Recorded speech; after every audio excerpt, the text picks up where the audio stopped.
De leur côté, les bénévoles du Téléthon sont sur les starting blocks. La nouvelle équipe a pris ses marques l'année dernière. Elle espère plus que jamais mobiliser les bénévoles et les donateurs. Le Téléthon cette année est prévu les 8 et 9 décembre. Si vous avez envie de proposer un défi pour récolter des dons afin de lutter contre les maladies génétiques rares, évolutives et invalidantes, n'hésitez pas à appeler Ernest Marchal, le coordinateur du Téléthon en Polynésie. Son numéro, le 89 75 36 12. Bonsoir François Lamy, vous êtes vice-président de l'AFM Téléthon au plan national. Vous êtes de passage en Polynésie et vous en profitez pour rencontrer l'association locale. L'année dernière, la Polynésie a recueilli 2 600 000 francs. C'est mieux que l'année précédente. Mais les années fastes, on atteignait des montants bien plus importants. Pourtant, cet argent, il est vraiment utile. Dites-nous concrètement ce que vous avez obtenu comme résultat récemment grâce à la recherche. Alors récemment, il y a des faits marquants dont on peut parler aujourd'hui. Il y a quelques années en arrière, je vous aurais parlé d'espoir de traitement pour les maladies.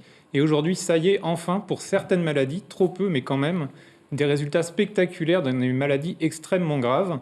Donc, je voudrais en citer une, la myopathie myotubulaire, donc, qui est une maladie très grave qui touche les garçons dès leur naissance. Très peu atteignent l'âge de 2 ans.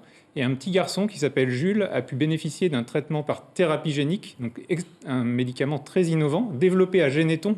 Donc Généthon, c'est le laboratoire emblématique du Téléthon, entièrement financé par le Téléthon, donc grâce à tous les donateurs et les bénévoles qui se mobilisent pour le Téléthon. Et grâce à cette injection, ce petit garçon aujourd'hui va beaucoup mieux. Il faut savoir que quand il a été injecté, il ne pouvait absolument pas bouger. Il ne pouvait même pas avaler sa salive. Il n'avait pas la force d'avaler sa salive. Et aujourd'hui, ce petit garçon, il va beaucoup mieux. Il respire sans machine, il mange sans machine, il marche, il commence même à courir. Alors ça avait été dit dans les années 90, les recherches pour vaincre les maladies rares serviront aussi aux maladies plus fréquentes comme le cancer. Ça se vérifie aujourd'hui ? Tout à fait. Donc, au tournant des années 2000, il y a eu de premiers résultats spectaculaires dans les maladies du déficit immunitaire avec des premières thérapies géniques. Et ces techniques adaptées aujourd'hui permettent de traiter des cancers. C'est une réalité concrète qui existe réellement et qui est au service des malades et du plus grand nombre des malades, puisque le cancer n'est évidemment pas une maladie rare.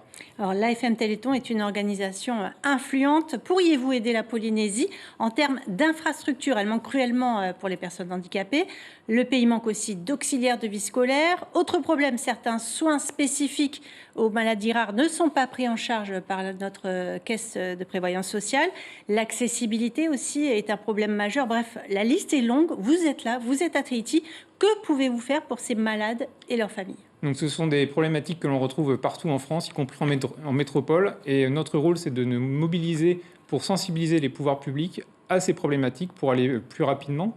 Mais plus concrètement et plus directement, aujourd'hui, les médecins conseils de l'AFM Téléthon, qui sont spécialisés dans ces maladies rares et donc peu connues, sont en contact avec les médecins de la France entière, y compris en Polynésie, donc à la Fraternité, où des médecins très compétents prennent en charge des malades directement en Polynésie. Et c'est bien ce que recherche l'AFM Téléthon, que chacun puisse trouver une solution près de chez lui.